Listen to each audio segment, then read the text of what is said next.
Attention to the other passenger. There's only one seat left on the plane to Liverpool. I repeat, only one seat left.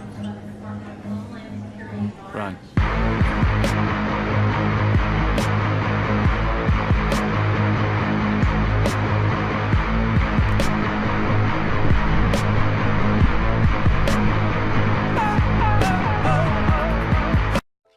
Thousand years later. Madam, did I make it on time? Yes, you're right on schedule. May I have your passport, please? Here. I'm sorry, your passport is not valid. What?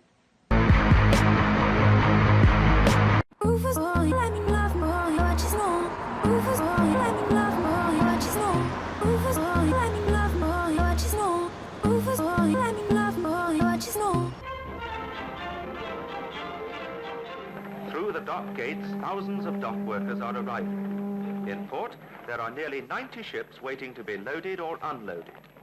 Every day, 15 or 20 ships arrive with cargoes we need. Every day, 15 or 20 other ships sail, taking away the things other countries need from us. This is one of Britain's doorways to and from the rest of the world. Some key landmarks have been saved. But what's lost completely is the way of life. In the early 1960s, Colin Jones visited Liverpool docks for The Observer to capture the dockers' working lives. When did you take these photographs? In the winter of 1963, I came up here. Because if you showed me this and asked me when I thought it had been taken, I would say the 1930s or even earlier. Yeah, it's amazing, isn't it? We were doing a thing on the recession, which in 62, 61 was terrible here, you know, unemployment. And the recession was beginning to bite, you know. What age is this guy when you took the pictures? Well, it's difficult to say, but I think he must be between 30 and 34. They always look much older. Yeah, it's sad. He died not long after the pictures were taken. And this one again, I mean, you know, it looks like a photograph taken from the Depression in the 1920s or something. Yeah. But when you were here, this place was busy and there were thousands of men. Yeah. And to look at it now, where it's dead, it's like as if the atomic bombers happened. You know, there's just a few crazy things left, like the clock and these amazing buildings.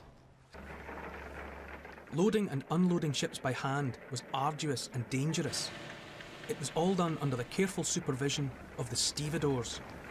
It was his job to stow the cargo in such a way that it was going to be safe when it went to sea and under the cargo moved. So was the work of a stevedore more of an art, more of a skill? Yeah, it was a skill, yeah. You got like a shilling an hour extra for being stevedore. The skills of the dockers and stevedores put them in a position of power, controlling the imports and exports that kept the country moving. It was a power that their unions weren't afraid to exploit. But the shipping companies had an ace up their sleeve, a trump card which would consign the dockers' way of life to history. And the end came, packaged like this. The simple metal box that changed the world, the container. Once container ships entered shipping lanes around the globe, the lives of the dockers would never be the same. As the old ways vanished, the new docks, built to embrace container ship technology, thrived. With containers and other cargo, the Port of Liverpool is now busier than ever, but with a fraction of the workforce. The future of Liverpool as a port and a city looks assured. But that success was built on the backs of its dockers.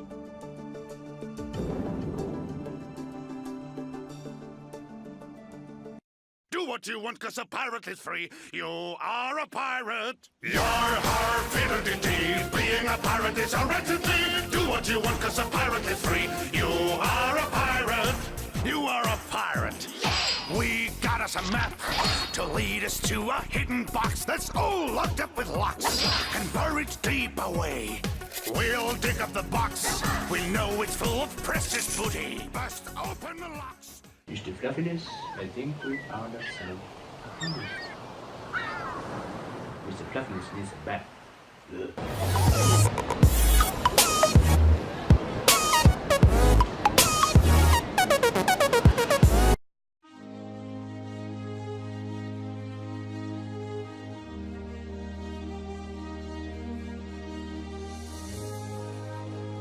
Liverpool rises from the coastal plains of West Lancashire, where the River Mersey meets the Irish Sea. Whether it be the winds of trade, war, or travel, the city's fortunes have been tied to the ocean for over 800 years.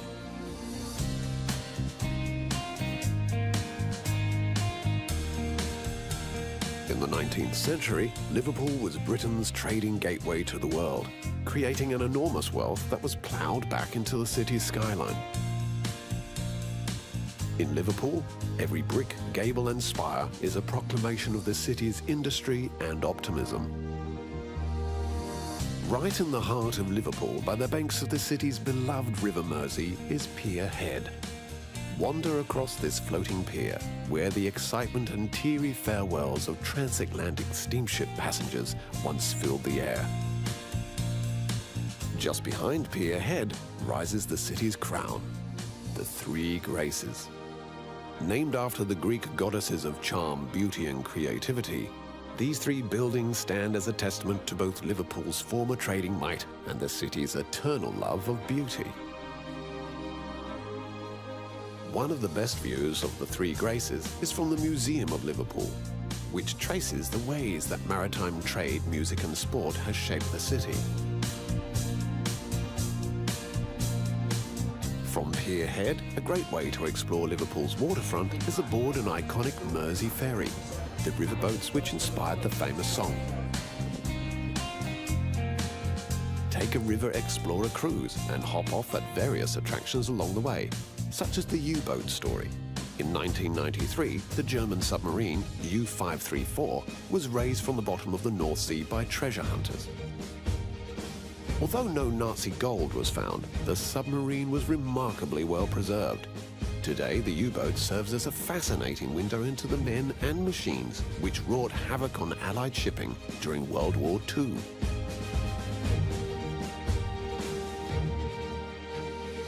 Just upriver from Pier Head is the city's former engine room, the Albert Docks. Once packed with goods such as ivory, tea and tobacco, today the docks are the storehouses of many of the city's historic and cultural treasures. At the Merseyside Maritime Museum, explore Liverpool's ocean-going past, from the ages of sail to titanic stories of loss and sacrifice.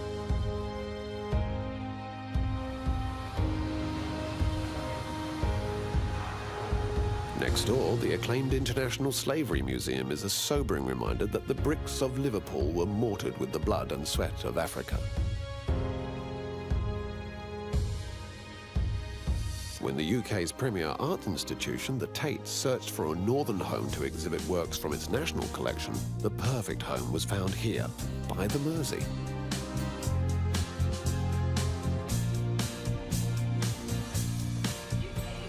Just across the dock, climb aboard another submarine and immerse yourself in the sights and sounds of the Fab Four at the Beatles story.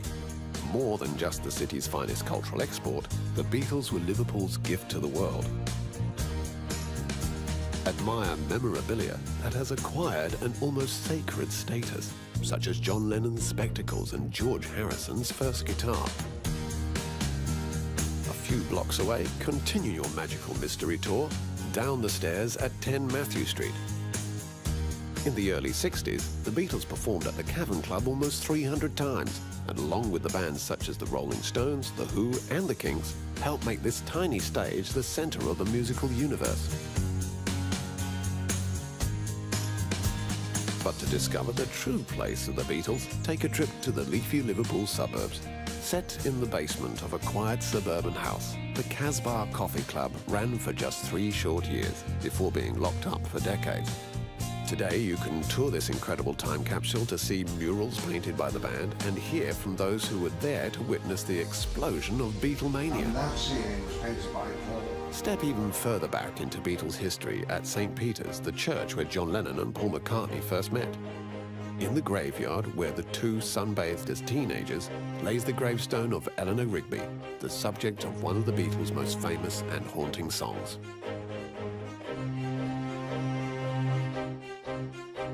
Liverpool is filled with magnificent houses of worship.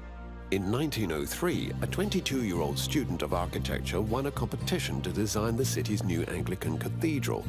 His only previous design credit was a pipe stand.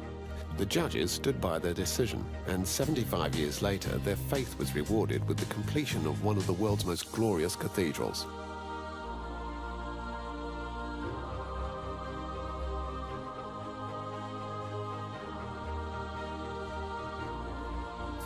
Not to be outdone, the city's Catholic community unveiled their own, rather controversial cathedral in the mid-1960s. Today, the Liverpool Metropolitan Cathedral, sometimes referred to as Paddy's Wigwam, stands as a testament to the daring spirit of the 60s.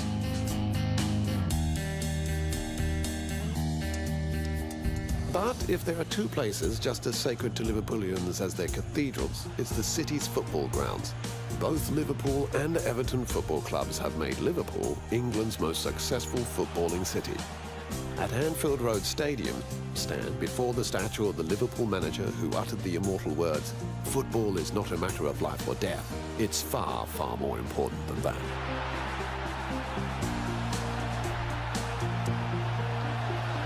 Liverpool is a city where elegance awaits every turn. Visit the gardens of national importance, like Sefton Park, and stop by the bandstand that inspired the Beatles' Sgt. Pepper's album.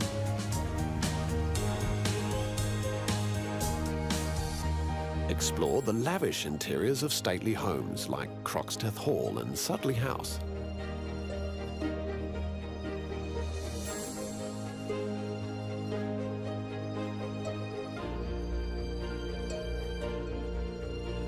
At the Walker Art Gallery, stand before artistic treasures that span the great ages of humankind.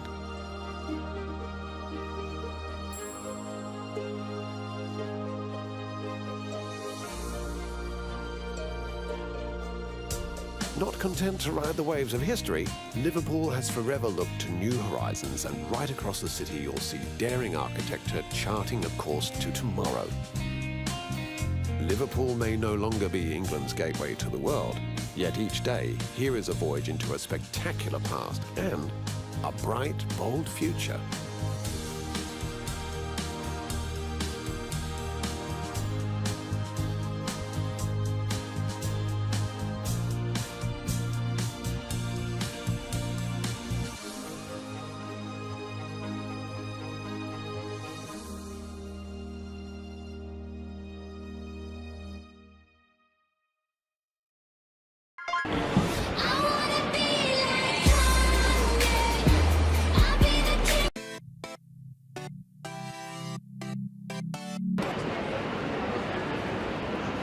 Liverpool One has 160 famous high street shops, ultra-hip fashion brands, cafes and chain restaurants, all in the heart of the city centre.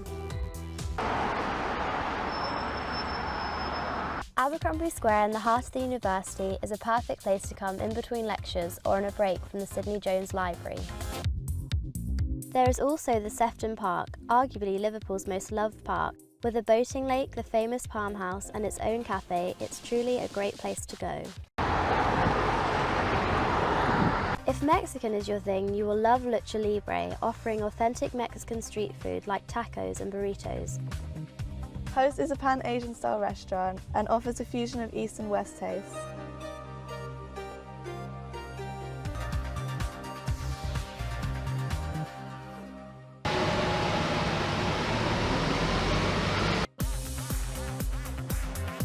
When it comes to places for a night out in Liverpool, where to start? There's literally so many places. Obviously there are all your standard bars and clubs, but if you fancy something a little bit different, then here are just a few. Underneath Lucha Libre is Maya, a Mexican Day of the Dead themed bar selling amazing cocktails and loads of tequila. It even has an interactive Twitter screen. Cheers! Bar is a Liverpool student favourite, not far from the uni, offering cheap drinks and Asian food at student-friendly prices. Then over around Seal Street are loads of places for a quality night out, like Heebie-Jeebies, one of Liverpool's coolest bars spanning 2 floors and a courtyard. Just round the corner is Aloha, a Hawaiian-themed tiki bar. It's hugely popular with cool cocktails and funky music. If pizza, music, cocktails and a really chilled vibe are your thing, then Tribeca is for you.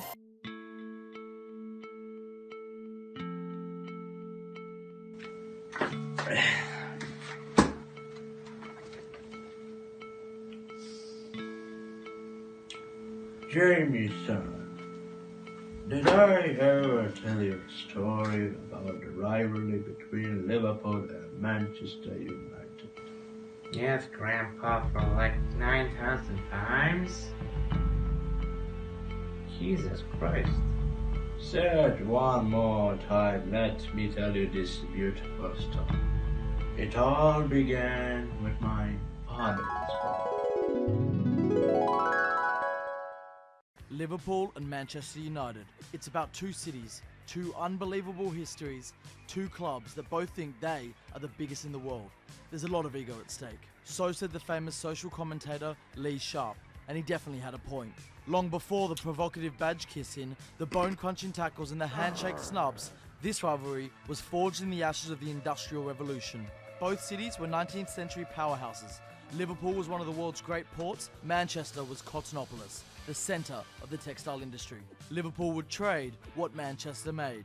Strong allies for years, they became enemies during the fallout from the Great Depression, with the Manx eventually building their famous ship canal all the way to the sea to cut the Scousers out of the process. Eventually, both Manchester and Liverpool suffered massively as their traditional industries went into terminal decline. But through all the hardships, they punched well above their weight in footballing terms, becoming home to two of the biggest clubs in the country. Man United won 5 league titles and a European Cup in the 1950s and 60s, and Liverpool secured an astonishing 11 league titles and 4 European Cups to dominate the 70s and 80s. In the simplest terms, this is where the rivalry started to become the one that we know today. Liverpool's success spread resentment in Manchester, and the fact that United retained such a high-profile and glamorous reputation, despite their inferiority, irritated the Liverpool fans. And so it was during this period tension started to rise. Perhaps the most shocking incidents in the fixtures history came in 1985, when Ron Atkinson's United team were welcomed to Anfield for a league game with a tear gas attack, as well as an FA Cup semi-final between the two, which saw 2 fans get stabbed and a flare fired into the United section. Whilst there's been notably less chemical warfare since then, the hatred has never dimmed. And at the end of the 80s, the attitude of United's new young Scottish manager would come to define the relationship between the clubs. Enter Sir Alex Ferguson. From the moment he arrived in Manchester, he was determined to make United the best team in the country at Liverpool's expense, stoking the fires of the rivalry in the hope of doing just that. As he himself said, "My greatest challenge was knocking Liverpool right perch," and you can print that. An astonishing 13 league triumphs in 20 years took Man United ahead of Liverpool in all-time title wins, and they added 4 more FA Cups and 2 Champions League wins to boot. The generation of Manchester United players who delivered this success were fueled by a hatred of Liverpool drilled into them by Ferguson. As Gary Neville said, "I can't stand Liverpool. I can't stand Liverpool people. I can't stand anything to do with them." A young Steven Gerrard was instilled with a similar feeling by his old man, learning the hard way after innocently trying on a Brian Robson shirt. "My dad looked out and went ballistic. He wasn't having his kid drag the Gerrard name through the gutter. I thought we'd have to move." And so, even as in recent years the Merseyside derby has become less and less friendly, and Manchester City have become more than just the noisy neighbours to United, both sets of Reds still look 35 miles down the M62